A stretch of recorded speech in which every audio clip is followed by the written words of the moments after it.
All right, I'm finally making the video as promised. I'm talking about Zach Galifianakis. Just kidding, that's not his name. But this isn't just about my opinion. It's about the rules, it's about the angles, and the integrity of what a world record is supposed to be. It's from the decisions and from the discrepancies, and yes, even what Guinness missed in their review. I've got all laid out, so let's break it down. So if I look at my original video and I look at some of the comments that were made, it helped me realize I'm not alone questioning the legitimacy of the current world record. Let me show you some of the highlights of what people have said.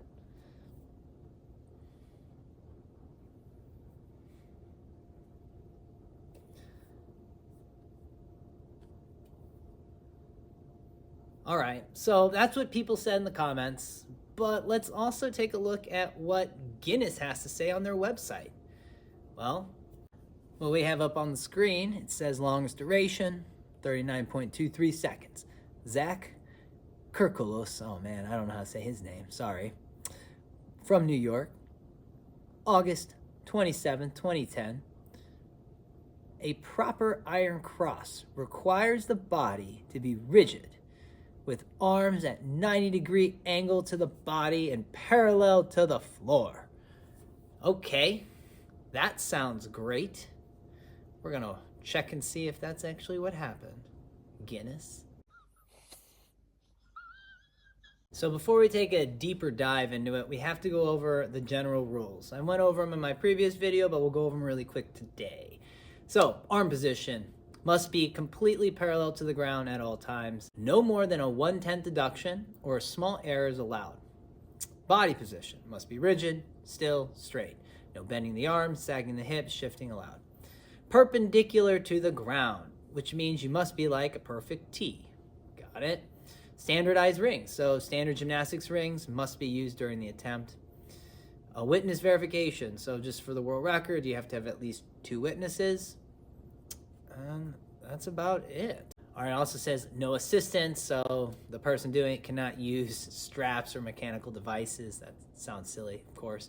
And then duration. The time begins when the proper iron cross position is achieved and ends when the form breaks. To fully go into the discrepancies, we have to talk about what a deduction is and what a 1/10 deduction is.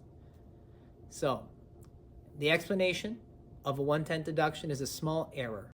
Luckily for me, I know a guy who just recently got his judging certificate for gymnastics, and he sent this over to me. So a small error on rings would be a 5 to 20 degree, a medium error, which would be 3/10, 20 to 45 degrees, and a large error, or no credit basically, would be greater than 45 degrees. So the small error would be a 1/10 deduction, and that's what we're gonna base everything off of. Sounds good to me. So we're just gonna hop right into it. We're gonna go side by side. We'll start it pretty much directly right when the timer should be starting, and we can see what our degrees are at and where we fail at and what the world record should really be. All right, so I'm gonna be here watching it with you. Bam, that looked pretty good. Starting right on time. Both crosses look great. I mean, I'd say easily within the 1/10 deduction for both of us. I don't really care what his cross looks like compared to mine. That's not the important part. But we are able to continue to see the timer in the background. We're hitting 24 seconds. We can see that Zach dropped a little bit, but that's still okay because you're within those degrees. All right, still holding. I drop. He is still holding. And he's still going. That's pretty low.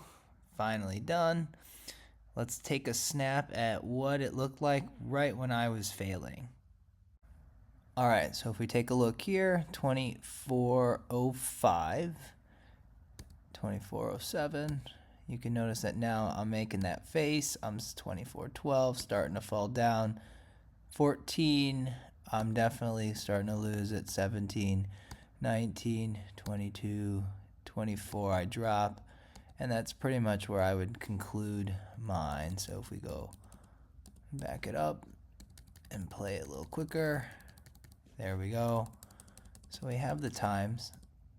So we could say 24:10 is when I'm starting to lose it.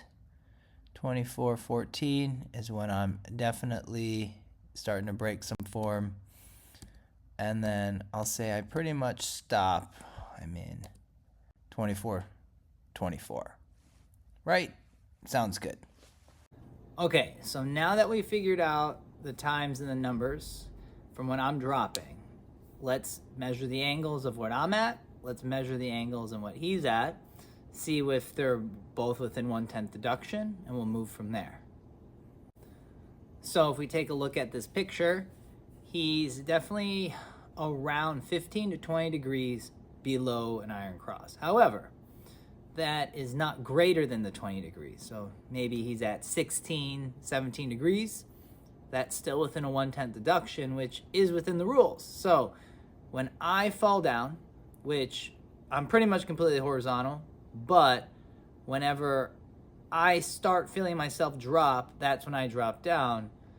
I'm pretty much at 5 degrees, which is fine. Like, I thought you had to be perfectly horizontal to the ground. That's what the rules said, but that's neither here nor there. So anyways, when we go back to this, he is holding it, and he continues to hold that longer than I'm already down. So technically, he is beating my world record.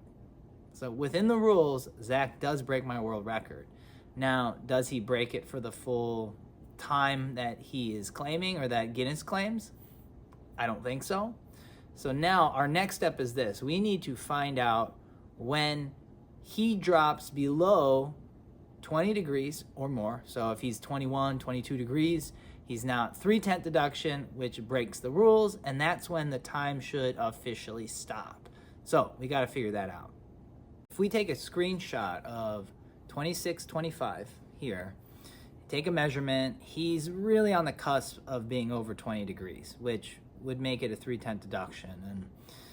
And this is a still picture, no judge can catch it this fast, but let's say he's at 20, 21 degrees, it's your call. But if I back it up, when did he start dropping? Well, if we take a look at 24:82, that's when you can kind of see a little dip there. So from 24:24, he's still, like 15, 16 degrees. But once he gets here, that's when he starts dropping. So around 24:82 is when he hits that questionable mark. But he tends to stay there until around that 26:25, which is about 2 seconds longer than my world record. It's just easier to add it up that way. Well, why don't we look at what he looks like at 27? Well, if we fast forward to 27 and we take a screenshot of that and take a measurement, he's well past the 20 degree mark. He's 26, 27 degrees below. So that would be non-existent, doesn't count. So at best, he beat my world record about 2 seconds, which would be 34.8 seconds. At worst, he only beat my record by 0.6 seconds, which is 33.4 seconds, we can say. So that's kind of what I've concluded with my investigation.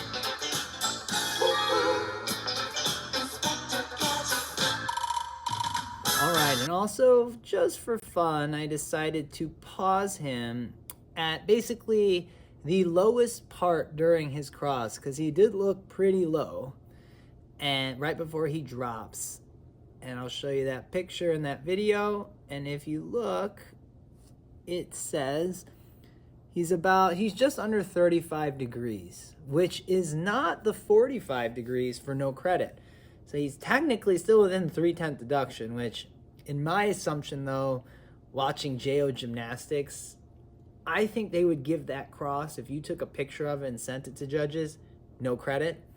I'd like to see what other judges might say to this. But by the rules, he's still at a 3/10 deduction. And it's still considered credit, just not credit for the world record, right? I also ended up finding something interesting watching the video. If you notice, if you continue watching, there's a guy in a white shirt and a hat, and he's talking to somebody else. And if we watch his body language, I mean, I have no idea what they're saying, but it almost looks like the guy's like, yeah, you know, you're supposed to be completely horizontal. We'll see, whatever. We'll send it in. So that's fine, right? That already tells me I don't think he thinks that it might get accepted. And that's when I saw when this got posted, I'm like, you know, I don't think Guinness will accept that because, I mean, it's Guinness Book of World Records. You think that they're pretty on top of things. Agnew, give it your stamp of approval. And if they look at the rules, then they could figure out, okay, he didn't hold it for the full 39.23 seconds that they gave him. I mean, it's like doing a project and only finishing about 75%, but they give you 100% of it. I mean, he probably should have a world record of around 35-ish seconds, right? But not 39. I mean, 4 extra seconds is quite a long time to hold it within 1/10 deduction. I think a lot of people would agree. So the way that the world record stands, I don't think it should stand the way it does. I'm fine with him holding the world record. He clearly held it longer than I did within the rules. So that's fine. I have no beef with that. My beef is with Guinness giving him the full time that he sent in. And I don't blame Zach for sending that in. If I did the world record or if I tried to beat it and I send it in and Guinness accepts it, then that's on Guinness. That's not on me. I send this in to you. The other 2 guys, they're not there to say he did it to perfection. They're there to say they witnessed it and it really happened. So Guinness, you've got to hold some of this responsibility. I don't put any responsibility on anyone that was there watching it. It's not, they're not there to judge it. They're there to say, hey, I witnessed this. He wasn't held by fantasy straps or whatever it is, right? So this is not on the gymnast, I don't think. I don't blame any of them. I blame Guinness for accepting it. What do you guys think? Do you think the record should still stand? I mean, should it be there but a lower time? Is it one of those things, if you send it in at 39 and you only held it for 35, it doesn't exist? I don't know. It's not my job to know these types of things. What do you guys think? I'm also curious to see if any judges out there can comment below if they would give a cross that low, about 35 degrees, just a 3/10 deduction, or if it would be no credit. My assumption is you go to the Olympics and you do a cross like that, you're not getting credit for it. That's just my assumption. But when you look at the rules, it's still within those rules. So I guess it's okay. Should only be 3/10. Granted, a cross by itself is only a B, which is 2/10. So you're net -1. So that's not the greatest start to something. But that's neither here nor there. It was really fun for me making this video. If you can believe it or not, it's been about 15 years since all this happened. At the time, you know, it's like closure for me. I got to figure out if he broke my record, when he broke my record, how long he held it longer than me. And you know what? I'm satisfied with the results as it is. Am I being too harsh on Guinness? Am I being too easy on Zach? Am I just obsessed about a world record that I lost? I don't know. What do you guys think? Please leave a comment, like, and subscribe. This is probably going to be my last Iron Cross video stuff. I'm going to actually start making some Ninja Warrior content. And that is going to be how, like, my whole entire journey. How'd you get into it? How did you do? Those are all those types of questions that I get. And I think it'll be interesting to go season by season because it'll be the whole backstory of everything. All right? So, until next time, take care of yourself.